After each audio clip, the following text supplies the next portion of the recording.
Hey guys, welcome to Alicyn's Wonderland, the show that takes you down the rabbit hole into the wild and wonderful world of animation and video games. I'm your host, Alicyn Packard, and tonight's guest is William Chip Beaman. I'm really excited. I met Chip. That's what he goes by. His full name is William Chip Beaman. But I first met Chip during the pandemic. We had a Zoom meeting, and oh my gosh, he's just one of the most warmest, kindest, most open-hearted people I'd met. And Chip and the Halp Network, which he is the co-founder and CEO of, have such a unique business that offers a really interesting service. They help freelancers get work in video games. They also have a subset called the Halp Academy, which does workshops in everything from voice acting to motion capture, and it's really awesome. So I'm so excited to bring this to you guys. I'm so excited to see some great faces on here. Sorelli Imagination Studios, Alicyn Packard fan, Javinci, Sebastian, you just came over from TikTok. Hey, Emmy, good to see you. Cheddar, bruh. Chris, always a pleasure. Darren. Hey, guys. CNAT. Oh, yes. Nika. Good to see you, Josh. And, of course, the one and only Chip Beaman. So, ladies and gentlemen, and people of the world, please warmly welcome the one and only Chip Beaman. Beaman, ladies and gentlemen, thanks to everybody that's jumping on and joining live. It is so great to see your faces. Hey! Hey, hi there. It's good to see you. It's good to see you too. How are you? I'm so good. You know, I wasn't kidding about how it's like extreme close up, right? Right here. Hello. Look, I am backing up just a tiny bit. Yes, it's good to see you. Can you hear me okay? Yes, I can. Seems like our connection is good, so let's hope it stays like that. Lovely. How was your day so far? A lot of doctor's appointments and kind of like took the day away from work and kind of did my own self-care for today. So I went to a therapy appointment, a massage therapy appointment, a chiropractic appointment, a dentist appointment. Just took care of myself today. Nice. And I came back here to spend some time with you. Wisdom Wednesday. I love that. Yeah. Yeah, I had a really nice day today too. I just woke up early, which was great. Got my workout in and had a breakfast, which, you know, it's rare that I leave the house these days. It was really a treat. What'd you have for breakfast? A big old egg sandwich. Oh, yeah. With like bread that was like bigger than my head. Where did you grow up? I grew up in Massachusetts. You're a New Yorker, right? I am. So when I think of egg sandwich, I think of like a BEC SBK. Do you know what that is? No, what is that? BEC SBK. It's a bacon, egg, and cheese, salt, pepper, ketchup. Okay, so this was a bacon, egg, and cheese, Gruyere cheese, and then it had like arugula, lemon, arugula. But the bread was fine. You know, it was what like was the bread? Kaiser roll? No, it was like I want to say it was supposed to be on ciabatta, but it was more just like white bread. I mean, sourdough. I think it was sourdough. It was sourdough. Okay, all right. But you had breakfast, which is good. Most important meal of the day. Yeah. You know, I usually have my shake for breakfast, but today was all about that egg sandwich, and it brought me a lot of joy. When I was living in New York, that's what I would when I would go down to the city. I wasn't living in New York City proper, but when I would spend time in the city, that was my thing. I would go to the bodega and make sure I got a bacon, egg, and cheese sandwich, and I was like, my little sandwich. And I was like, oh my god, I'm so happy! Like that was like the way to start my day. And I would get a hot chocolate. Most people got coffee. I like hot chocolate. Amazing. Yeah, I remember just like my Dunkin' Donuts bagel and like my iced coffee with just a ton of sugar in it. Yeah. A lot of people chiming in that they're from New York or Massachusetts and totally feeling that vibe. Hey, What's up, Scott. people? See you. Hey, Jeff. Hey, Jeff. Now I know that you know Jeff as well, right? Everybody knows Jeff. I do. He's been a loyal supporter.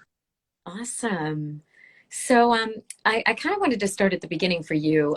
You obviously you grew up in New York, but what made you make the transition to LA and get started working in the entertainment industry? Well, I moved out to LA in '95, Hmm. and the main reason was because I was missing family. My two sisters, who are both older than I am, had moved out here and were kind of settled into the California lifestyle and were out here for a while. And I was kind of growing up without them. So, and I'm, really a homebody. I really kind of like being with family, and they had lives out here. I had a nephew, Daniel, who's hopefully he's watching. Hey, Daniel. How old? Um, he right now I think he's 26. Yeah, he just graduated. He's about to get married. I love this kid. Um, so anyway, I really moved out here just to be closer with my family, and I was living with my mom at the time, and I basically told her, "Hey, look, I'm going to go out to California, and I'm going to spend a year in California, and if I like it, I'd like you to come out to California with us. If I don't like it, I'll just come back, and I won't live with you anymore, but I'll just come back." Because I didn't want my mom living in New York by herself. I have Yeah. cousins and everything, but I didn't want her to be by herself. So I made the move, and my sister knew Jeff Blattner, who was the manager of the test department for Disney Interactive, Mhm. and my other sister knew, I believe, someone at Sony A&R, and I had the opportunity to interview for both jobs. One for being a tester, and the other one being entry level at a record company. And I just decided that I thought I'm moving out to California. Right now right then I was living in Inglewood, but I was going to be moving to Hermosa Beach. I'm gonna go work for a game company. Yeah. Why not? So my interview was with Jeff, and I remember it vividly. We we talked for probably 15 minutes. He asked me, what games do I play?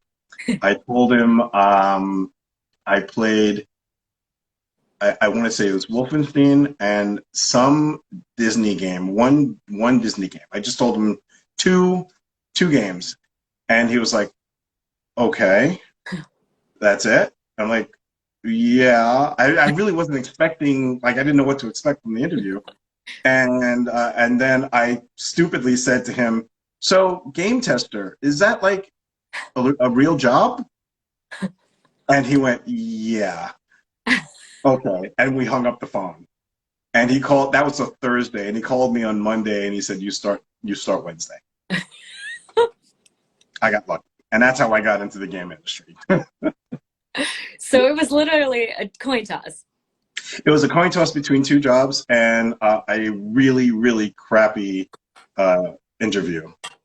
And I got very, very lucky and started working with some of the most incredibly talented people I've had the opportunity to work with in these past 30 years, 20 something years.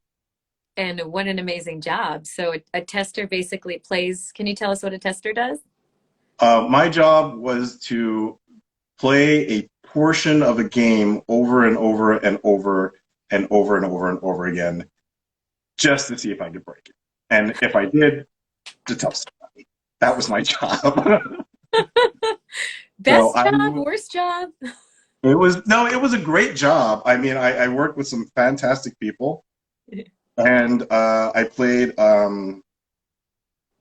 some great games. I mean, I remember playing Maui Mallard, and I was a lead tester on the very first Toy Story for Super NES and PlayStation. I was having fun with Gargoyles, a game for another game for Disney on Super NES. I mean, I really enjoyed the games and the experience, and it got me actually as I talked to the producers and the assistant producers and the associate producers. That's when I started to learn about the business, and Yeah. that's how I moved up over the course of the next several years. And so what did that next several years look like? I spent I want to say 7 years at Disney Interactive, going from a tester to a lead tester to an assistant, then an associate, then a producer, project manager. Then I got laid off. That was fun. Then I spent 3 years at THQ, which was a publisher out in Calabasas, working on Abe's Odyssey and Jimmy Neutron, which was probably the worst game I worked on. Great people, horrible game. So I spent 3 years there and got laid off. And then I got into the audio side of things. I was always, as part of my job, I was always working on the audio side of production. I was managing sound design assets. I was running voiceover sessions, that kind of thing. I was making those deals. And as a producer, I wasn't really the creative side at all. I never was doing that side. I was always envious because that's another brain that I just don't have, or I have very little of. It's, that creative and artistic aspect is just not something that I have. But I'm pretty good, negotiator, and I'm pretty good with spreadsheet and Microsoft Project. And so that's the kind of the road that I took. But when I left THQ, I ended up going over to Sound Deluxe Design Music Group. And I spent 9.5 years there managing their voiceover department. Wow. Okay. Yeah. And that's where I met the vast majority of my actor friends these days. So for those that don't know what Sound Deluxe is, do you want to just explain that to our listeners? It was a premier, it doesn't exist any longer, but it was a premier post-production audio facility in Hollywood. It rivaled companies like Technicolor, for instance. And we, as a company, there was a larger company above us, but Sound Deluxe Design Music Group was specific to video games and trailers. And we did voiceover, sound design, and music primarily for video games as a service provider. So people would contact us and hire us to be the studio that they would go to. That's so cool. And I enjoyed that job. That was a lot of fun. I did that for, like I said, 9 years. And I got the opportunity to work on some of the most amazing games. But again, they're so fleeting and they're so fast moving that they are like, I'm working on Metal Gear. Oh, I'm working on Call of Duty. Oh, I'm working on, I had all these great games, but they were only with me for a short period of time before they went off and got finished. Yeah. So I never had that same feeling that I had when I was at Disney, where I was actually in the trenches working on the game, building the game with the engineers and the artists and the writers and everybody. And so did you work on all the Metal Gears? Did we work? Because I worked on Metal Gear Survive and Metal Gear Solid, the last two. Solid Snake. I don't think we worked on honestly, I can't remember. We worked on Revengeance. I think we worked on the last 3 plus a couple of years. Yeah. So I guess we worked together. Hey, we didn't even know. Yeah. Have you been to Sound Deluxe? Where did we record? That was, I think, recorded at Technicolor. Then that was before. That was after, with Chris Zimmerman. Yeah, that I think they had it before we took it over. Got it. Technicolor, yeah, we stole it from Technicolor. And now, and he takes a sip. So nowadays, you are the co-founder and CEO of the Halp Network, and it seems like you've kind of taken your skills that you learned at Sound Deluxe, but also added on some more. Can you tell us a little bit about Halp? Yeah. So after I left Sound Deluxe, that was, I want to say 2013. I went over to Formosa. Formosa had just started a division, a company there, and Formosa only had like 4 or 5 employees at the time. And so myself and this other woman, my partner Julia, she and I went over and founded Formosa Interactive. So we were employees 5 and 6 of Formosa, employees 1 and 2 of Formosa Interactive. And we built that from the ground up. It was an amazing journey, just learning how to build the business and grow it, and the different personalities that you have to deal with, whether it's my boss or, you know, it's all of the different people that we had to bring on. But one of the things, or some of the things that I learned is that we wanted to keep our staff small. You know, that makes the bosses happy, right? You don't have a whole lot of overhead. And we ended up having a lot of freelancers. And we had just built all of these relationships all throughout, you know, throughout town with all of these fantastic freelancers. And once my stint at Formosa was over, we thought, this is a business here. We had built so many relationships, and it was really hard whenever we were slow to watch those freelancers in some cases suffer, because we were giving them so much work. We were a busy shop, and we were giving them so much work.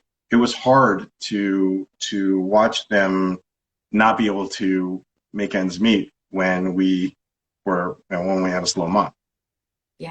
So you know, we decided to kind of create this business where we are going to employ freelancers as much as possible. So we have no overhead. This is my office. That gets used a lot. That's your home office. This is my home office. Yeah. Looks really like you're in a real office, actually. No, I'm actually in my garage. It looks great. Let me just hang on before I break anything. See, that's my. Ooh, look at those lights. Aha. So there's my, and that's the garage door. So I'm actually in my garage. What's that? Is that a motorcycle or? That's my motorcycle, yeah. Nice. You ride motorcycles? I ride that one as of about 4 years ago, 3 or 4 years ago, I started riding. I was doing a lot of commuting back and forth down to the South Bay or down to West LA, and I live in the Valley, and that 405 traffic is ridiculous. So I get on the motorcycle, I can do it in 20 minutes, and I'm not one of those crazy people on a motorcycle, but I do it for the commute. Amazing. That's so cool. Fun facts, guys, with Chip Beaman. By the way, if anyone's just tuning in and this is your first time, this show is called Alicyn's Wonderland. We are a show where we sit down every week here on IGTV, and then we rebroadcast the audio later as a podcast. And we interview people that work in animation and video games. So everything from voice actors to animators, storyboard artists. Chip, we're still getting to all the multitude of things you've done on the business side. You're sort of the first person with this skill set that we've interviewed. So this is very exciting. So if you guys have people that you think need to be on this stream right now, go ahead and hit the paper airplane button at the bottom and you can send this to them. And if you want more, feel free to subscribe. So Halp Network. Yeah, we you know, 5 years after, you know, being at Formosa, we decided to launch this business. We reached out to all of the people that we had been hiring over the course of the previous 5 years. And what was very unique about the time that we spent at Formosa was that the more that we tried to help our clients find the things that they need, the bigger and better our roster became. Because our clients would come to us for voiceover, and then they'd say, okay, we're going to come in here and we're going to do a film shoot. Do you guys know any like cameramen? And we're like, no, but we'll find some. Do you know any makeup people? No, but we'll find some. You know, and then we got into localization and we started doing all of these different things. So, like I said, when we started this business 2018, we had this roster of people that we went to and we said, hey, we're doing this. Would you like to make a deal with us and see if we can kind of see what I can do about getting you work? But you still have to have your own business. Like, I don't want to feel bad when I'm slow. Like, and I don't want you to suffer when you're slow. So you still need to promote yourself. But we'll help you promote yourself. If you partner with us, We'll give you training. We'll give you, we'll give you social media training. You'll have access to our lawyer that you can ask, questions on a project for us or a project for somebody else. I don't care. We'll give you training on how to be your own CFO. You have your own business. You want to know how to run your own business. We'll help you with that, and we'll promote you. If you're doing something cool, whether it's with us or not, let us know, and we'll get on our social media and tell, hey, look what Alicyn is doing. Check this out. And we'll hopefully help build your business while we're still helping our clients. So are you kind of like a headhunter or like a temp agency? I mean, I've shied away from using those terms. I don't think of us as an agent. We don't have any, for the most part, we don't have any formal agreements with anybody. We don't take 10% from your pay or anything like that. We arrange a fair price that you want to get paid, and we go to our client, and hopefully that price is low enough that we can go to our client and say, you'll pay this plus a little extra for us. And that's still going to be less than if you went to them directly. And we're hoping to make it up in volume, and we have been. And do you work on a per project basis, or is it more per position? Most of it is per project. So, I mean, we have some stuff that's going on with, say, Nintendo or Activision or Riot, and they'll come to us with a very specific need, and we hire that freelancer for that need for that project. We don't bring that. Oh, do you want to finish your thought? No. I was just going to ask, are you able to share some of the projects that you've worked on? Yes, but I have to think about it for a few moments because there are some that are still under NDA. Right. And but I know, what I can do. Hang on. Very quickly, I can tell you because I have them on my website. How about that? Oh, yeah. And those I know I can talk about.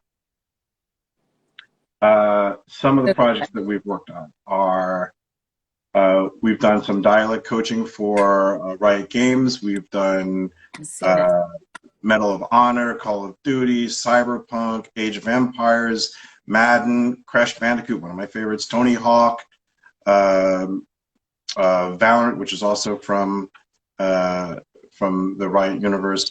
We've done Star Wars. We've been working on Star Wars since day one. This is the Old Republic. So those guys have been with us at BioWare forever, and they're fantastic. I don't know why they're not on the website.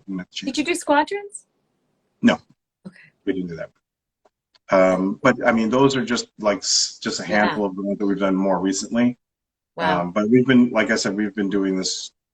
I mean, we put out a new project, feels like every couple of weeks. But but NDA life, right? You can't talk about anything. What a fun career. Even so, like even your where you sit in the process, because then you get to work on so many different things, and you're not just like married to that one game for X amount of years. You can kind of that's bittersweet though, like Alicyn, because there's something to be said about those moments. And I go back to Disney, but there's something to be said about digging in and really, I'm very fulfilled doing what I'm doing. Like this is, I know this is where I want to be, right? We're definitely 100% helping people, and that's what I want. Halp Network chimed in Final Fantasy 14. Thank you. As well. That's my Han. Thank you, Han. Keep throwing them in there. I don't remember.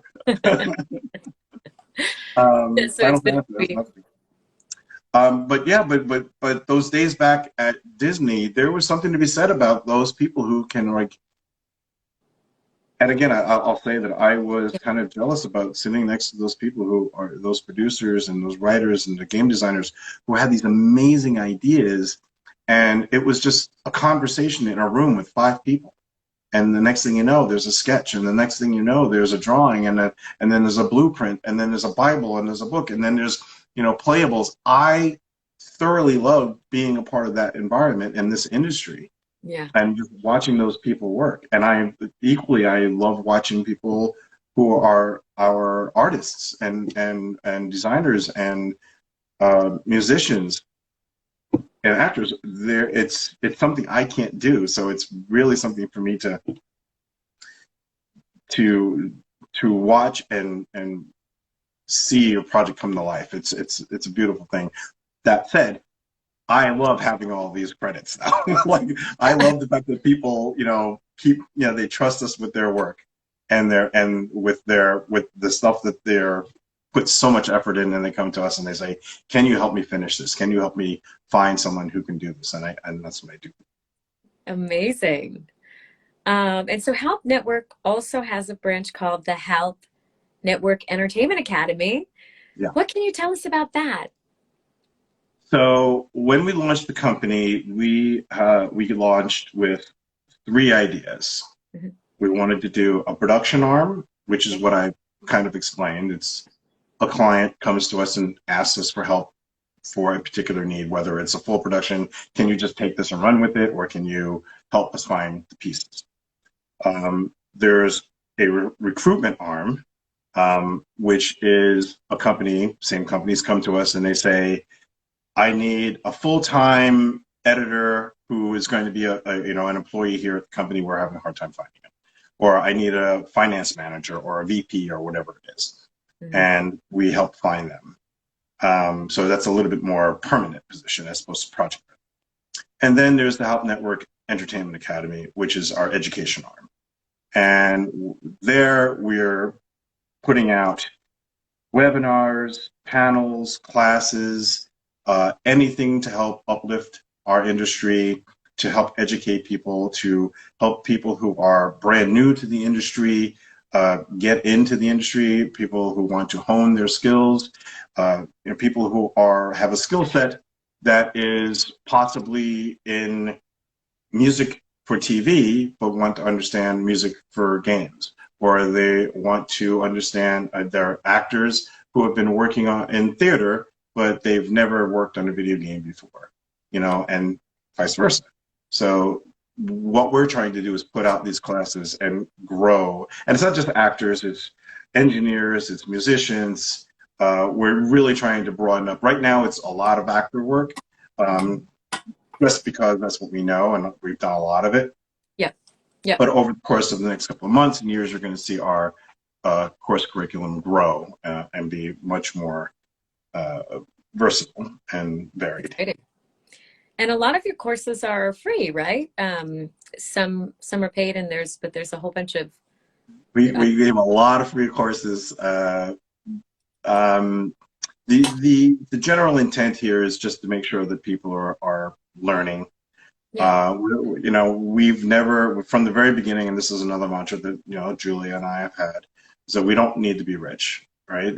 Yes, it's a capitalistic society, and we all want to make money and pay our bills, but we don't need. We can be comfortable and give back to the community. And some people may not have $175 to take a class. Yeah. Right. But maybe you've got 25, or if you don't have 25, we're gonna have a whole set. Every month we have classes that are 100% free, webinars that you can take, that you can just come and join in and learn something. And where can people find you on Instagram? Jeff, by the way, says your free stuff is gold. Actually, Halp Network, maybe you can type in the Halp Academy Instagram, and I'll pin it at the bottom so that people can just go from here and find it. Because it's Halp Academy, right? There's the Halp Network and Halp Academy. Halp Network is the more corporate side. That's the production and recruitment side. It's not necessarily the focus of the academy. The academy is all about the classes. Cool. So if somebody wants to type that in, I'll pin it at the bottom so anybody can go check it out. I mean, can't say no to free resources. And of course, you can check us out at halpnet.com. You can see everything that we're doing there. Certainly our classes are there. You can buy them. You can get them on Eventbrite. And we have our, there it is, at Halp Academy. You can link to all of our classes You can get to all of our classes on Instagram, Facebook. Awesome. And so you also have a program called SWAT, SWAAT. Can you tell Yes, us a bit about your SWAT team? sure. So SWAT stands for Specialized Workshops and Actor Tactics. And that's just a really long, fancy way of saying table read. So what we're trying to do is get, again, uplift, uplift the craft of narrative writing. And where table reads typically take place is after you've already cast your project, right? I already know who I want to have in my game or on my TV show or in my movie, and here's the script. Let's all sit around and discuss, and go through the script. What we're trying to do is have that happen prior to casting. So this is all about making sure that the writing is good. Yeah. So we bring in, we have over 50, I think we have 55 really fantastic actors, names that you would know. We've said that just as a rule, we've said that we don't want to tell everybody who those people are. But I can tell you that Jennifer Hale, Cissy Jones, and Sarah Amale are the co-captains, and they're the ones who had the nexus. They're the ones who had the idea. And Cissy and I had lunch one day, and I was like, I think I can do something with this. And we ended up coming up with this program that we've put out to all of these developers. But basically, our clients call us up and they're like, hey, I've got this script. I want to make sure that it sounds good. I want to work out the kinks before we get into casting and recording. Can you help us out? We give them two-hour sessions.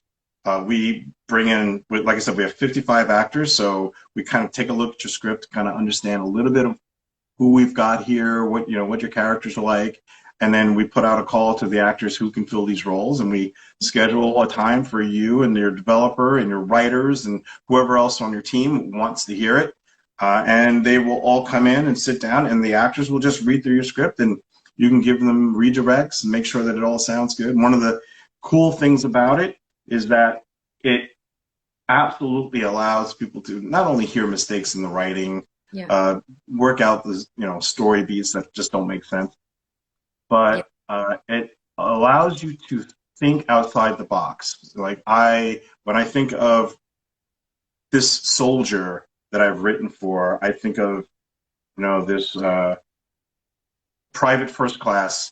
He is a white guy who is scrawny, and he's just getting into basic training. Right? But why can't that person be female? Or why can't that person be Asian or Hispanic? And when we have the actors come in, we have, a diverse cast that will read that way. And it gets the writer thinking, I didn't have to make it this way. I can make it a different way. I can write it a different way. So that it does help. That's great, because you are a minority-owned and women-owned business, correct? Right. Yeah, and we're doing so much work towards our ADI efforts. We're working with our clients to help with cultural sensitivity and consultants and diversity in the workplace. We're trying to make sure that we're reaching out to the underrepresented and getting them into the video game industry, getting them acting jobs or writing jobs or editor jobs or whatever it might be. That's amazing. It must feel good to know that you're actually able to make an impact. Yeah, I think that's the most important thing is it's one thing to say that you want to do it. It's another thing to actually go out there and do it, make the effort, and, it can be uncomfortable. And you'll have uncomfortable conversations. We've partnered with Brickhouse Talent, which is a cultural sensitivity talent agency. We've partnered with JP Karliak over at Queerbox Academy, and to talk about issues as it relates to the LGBTQ community, LGBTQIA+ community. And we if you're not having those important conversations, you're really not making a headway, right? You're just kind of saying, I want to help. Putting up a black box on your Instagram really doesn't help it. So we're trying to make an effort. Have you heard of Rise Up Animation? I know, yes, I have. I don't know much about who they are, but I have heard the name. Matter of fact, a few months ago, I interviewed one of the co-founders, Monica Lego Katis, on the show, and that's also their mission, to train and educate diverse voices in animation. Could be some synergy there, maybe someday. You've made a connection. I'm one of their volunteers. It's primarily people working in animation on the animator side, storyboard writing, etc. Very few. I think that's sort of mainly their focus, but I have mentored some people. So Rise Up Animation, yeah, I can definitely make sure of that. So now you've moved into this new role, well, newish, right, since 2018, with Halp as a CEO executive. And I'm just wondering, have there been, challenges becoming, the CEO of your own company? Yeah, I would say that one of the, and it kind of goes back to what I was talking about before, one of the biggest challenges is, and this was actually happening back when I was at Formosa as well. It's that I've taken on the role of running a company and not taken on the role of building a game. There are people on our staff that help build the game. It's our producers. But I am not that person who is down in the trenches any longer, right? I'm the one who's working on spreadsheets and projects and contracts. And that's the hard part of being in this role. It's very business oriented. It's not as creative. I have another creative outlet that is another business that I run, but this is where the bread and butter really is. But that's the hard part, is like I kind of miss, really jumping in there and like interacting with the staff and the crew and the people who are actually playing the game. So, and then of course, COVID. Yeah, I know this is a COVID-related sub question. Do you or did you ever have an office, or is it mainly everybody's working remotely? No, we were never intending to have an office. It was always going to be, we wanted to keep our overhead low. There was no reason to have an office. We work out of a variety of different studios in and around town and elsewhere across the United States and outside of the United States. So there's no real reason. So yes, it's always this. And that's the other thing. It's because I've been sitting in this room since 2018. I do miss the camaraderie that I would have with having everybody around. But that's okay. That's all right. I still think that what we're doing is more. If now knowing what you know now in your new position, is there any advice you would go back and give yourself when you were starting out? Don't take yourself so seriously. Yeah, I think that's one of the I think that I have a good time with the people that I work with and all the people I have worked with, but I can honestly tell you that I stay up at night thinking about this business and how to make it better, and there are times when I just need to take a break. And so many times my therapist actually has said, you're doing fine, relax, don't take yourself so seriously, just let yourself do what you're doing, because you're doing great. You've got a great business, you've got great partners, you've got great crew and staff. So I would probably say, go ahead and do what you're doing, just smile and laugh. I want to tickle you right now. Be like, Tickle, tickle, tickle, tickle, tickle. Scratching your head, I'm scratching your head. So I actually just signed up this week for this brand new website called Skills Hub, which offers on-demand coaching for voice acting primarily. I think just voice acting, right? And yeah, are you coaching or are you a member?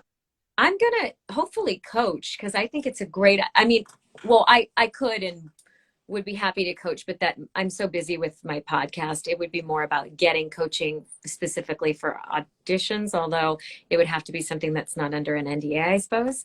But no, actually, we have NDAs. I mean, it doesn't have to be. It could be under NDA. We have a series of NDAs that you have to sign up, and all of our coaches are under NDA. And I shouldn't say our coaches. I'm an affiliate of Skills Hub. It's Jennifer Hale's. Is it Jennifer Hale that started it? Yeah, I tried to reach out to her actually about getting her on the show to talk about this because this was, I mean, I had this, this is such a good idea. Right now, the agencies have all closed down their studios. And so, trying, there we go. Okay, I'm going to pin this one now. You can get 10% off your membership at Skills Hub using that code that's tapped at the bottom, which Jared could have saved 10%. But it's like $12. Thank you, Han.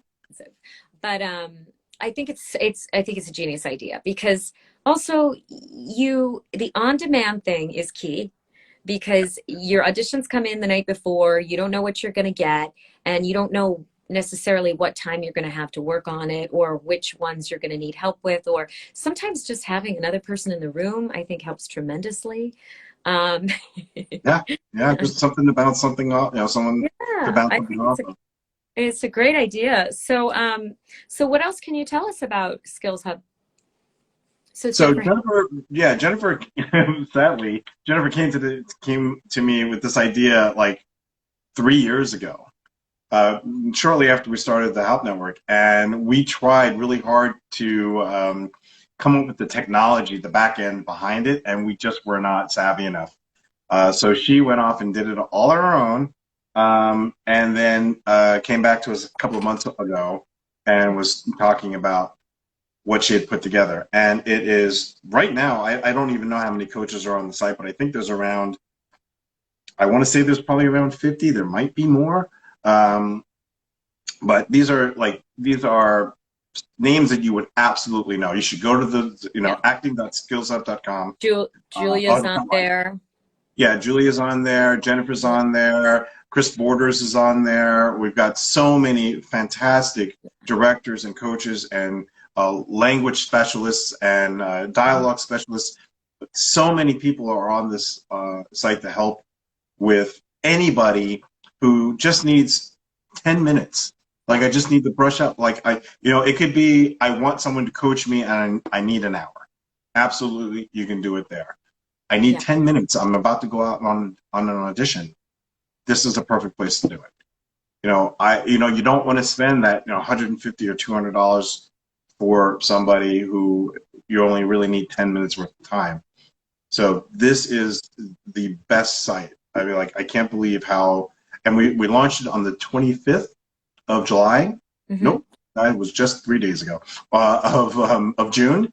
Yeah. Okay. Yeah. I was gonna say. Yeah, and gangbusters. I mean, so many people are already on. Everyone's booking time. And I think from all the reports that we're seeing on social media, people are loving it. That's great. Yeah, I love the idea. I can't wait to try it out. Yeah, and there's so many other benefits to it. There's an opportunity board. There's a minute with where you can hear a little bit about each of the coaches, what's important to them, what their goals are. That should have been off. Sorry about that. It's okay.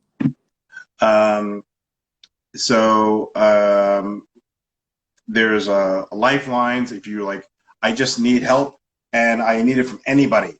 Like, we have this thing called Lifeline where you literally can send out a mass message to all the coaches and be like, this is what I need. I need it today. I need it right now. And that, you'll get answers. So this is just a really spectacular tool that she came up with. Amazing. Great. Well, we pinned your code at the bottom. If anybody is interested in signing up for Skills Hub, they can they can enter that code and you'll get 10% off. So, yay. Um, so just kind of, Chip, by the way, are you okay to take a couple questions from the audience at the end? Yes, absolutely. I'll make sure that I don't ask anything too weird. Okay. But I was also, I know you're super passionate about cooking, and I'm always interested to hear about people's hobbies. So yeah, is that just a hobby, or are you like, is that a Just passion? it's a release. It's how I cope with the day. Yeah. There are times when I just want to go in the kitchen and just cook something delicious. So Be it's right it's there. what's that? Come I on said I'll over. be right there. Yeah, come on over. I'll cook for you. Um, it really is just a release for me. It's not like I ever have a. It's not like I have a real passion for it. Although probably if I wasn't doing, if like the entertainment industry didn't exist for me, I would have gone to cooking school or I would have run a nightclub. Wow. Like I would have done one of the two. I'm not sure which. I think years ago I would have said because of I was a nightclub promoter back in New York. No way. Yeah, before all of this happened, before I moved out here, I had a company and we did DJs, bands, catering, florists, for sweet 16s and weddings. I planned I don't know how many weddings. And Uh-huh. part of that was that I would go into New York City and con my way into telling people that I was a nightclub promoter and then I would start this business by trying to get people to go to the club and next thing I knew I was a nightclub promoter for 5 years. So, I thought that might be what I would do as I got older. I would own a nightclub or something. Mhm. But then as I found this kind of love for cooking and just enjoying it, I just, I did like everybody else during a pandemic. I bought a bread maker, not a bread maker, a stand mixer and made pretzels and all sorts of crazy things and just had fun. And and that's when I kind of realized how much of a release it is for me to just be in the kitchen and just Yeah. and then like I watch all the cooking shows and I'm plating and I'm like presenting for my wife. I'm like, yeah, take a look at that. Yay. She's like, it's too salty. I But love that. I enjoy it. I definitely enjoy it. Aw, that's great. Do you have a favorite recipe, or what do you think is your best recipe? My family likes uh, my family likes my spaghetti sauce. Mm. Um, I made an incredible chicken pot pie several months back that I absolutely loved. I mean, I took a bite of it and I was just like, I will have to keep this recipe. The crappy thing is I can never remember it once I do it. Like I get in there and I'm like, I am a person who tends to measure things, but sometimes I just throw things in there and like, oh, this sounds good, this sounds good, and then it comes out great, and I'm like, what did I do? I have no idea what I did. I can't recreate this. So, but I But think improvise. the chicken pot pie recipe was one of my favorites, and then I did like a French toast. Um, I did a French toast egg bacon sandwich. So basically, it was French toast, well, French toast egg and bacon. Yeah, which was really good. Mm, jeez. Knew I shouldn't have skipped dinner. Yeah. We have about 10 minutes left of the interview, so let's take a couple questions from the audience. Uh, let's see. This is a great question from the Halp Network. It piggybacks on our last thing. If you can describe the Halp Network as a food dish you've created, what would it be? On, what is like? Come on. If I could, all right. What is it? If A I could, smorgasbord? Is it a uh, all-you-can-eat buffet? yes, thank you. I like it. It's an all-you-can-eat buffet. You can get pretty much anything that you like. I Little will make spicy, it. little Make it sweet, all. big salad. There's never anything green. I just want to put that out there. There's never anything green on my.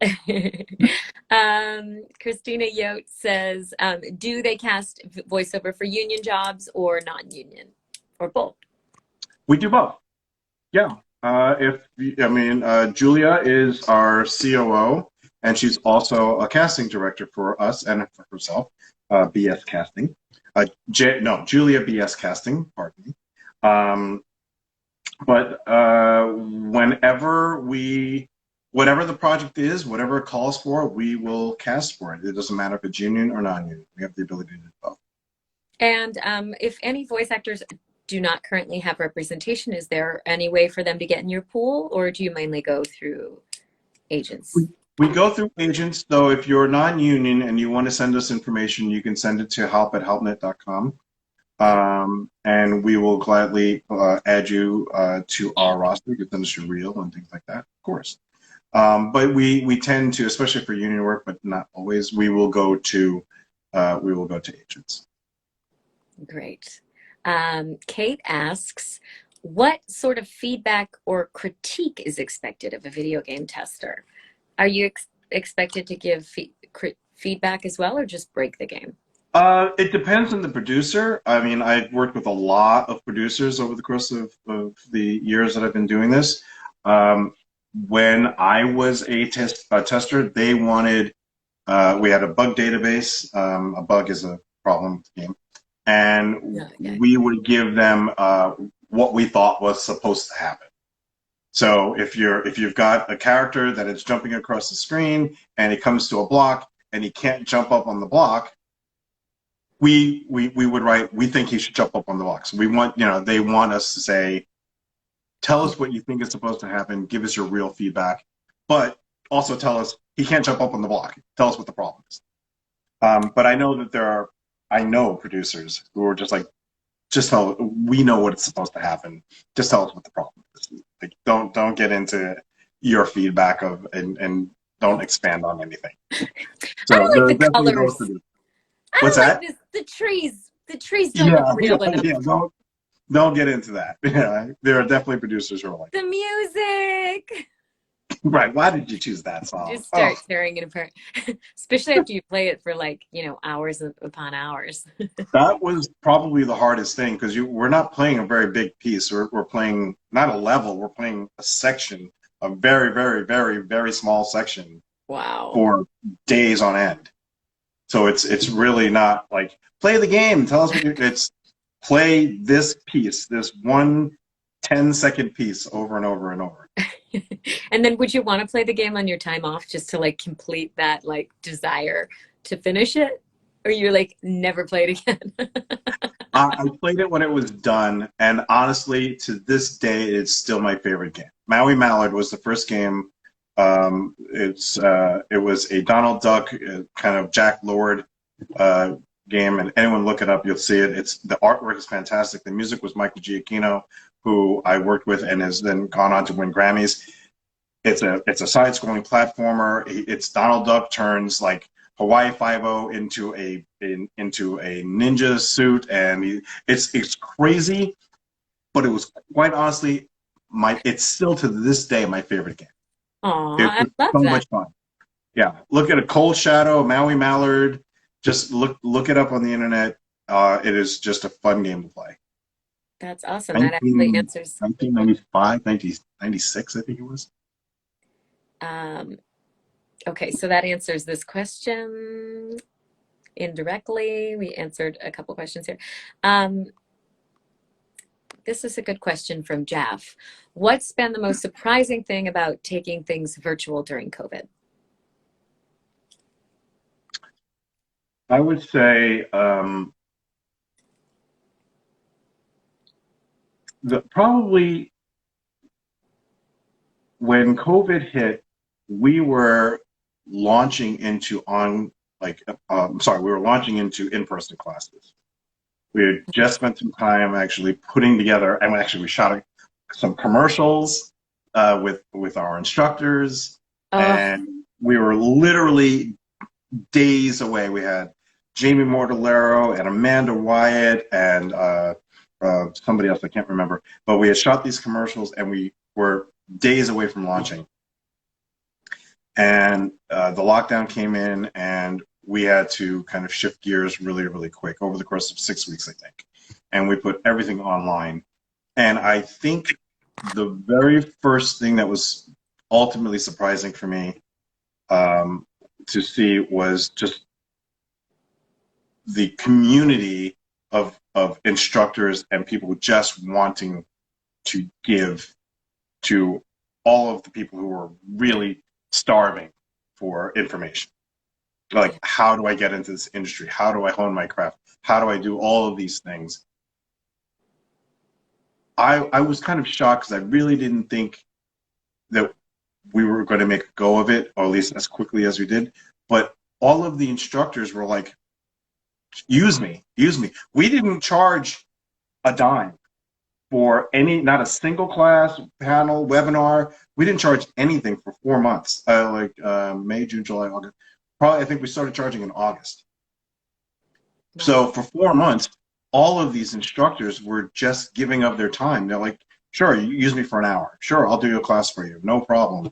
I just want to give back to the community. I want to help out. And I think that was one of the most surprising things, is that it was such camaraderie within the industry, and people wanted to help our cause, wanted to help the Halp Network and wanted to help me and Julia do what we were trying to do. But they really were just trying to help their fellow man, which was great. That was, and while I had hoped that was going to be what would happen, I was happily surprised it happened so well. That is surprising and amazing. That's a great, I think, place to end. I just have one question that I ask all of my guests, just kind of a silly question, but I'm William Beaman, and you're watching Alicyn's Wonderland. Yes, will you do that? Would you like me to do that again? Mm-hmm. Sure. I'm William Beaman, and you're watching Alicyn's Wonderland. And if you had a song in your heart, what would that song be called?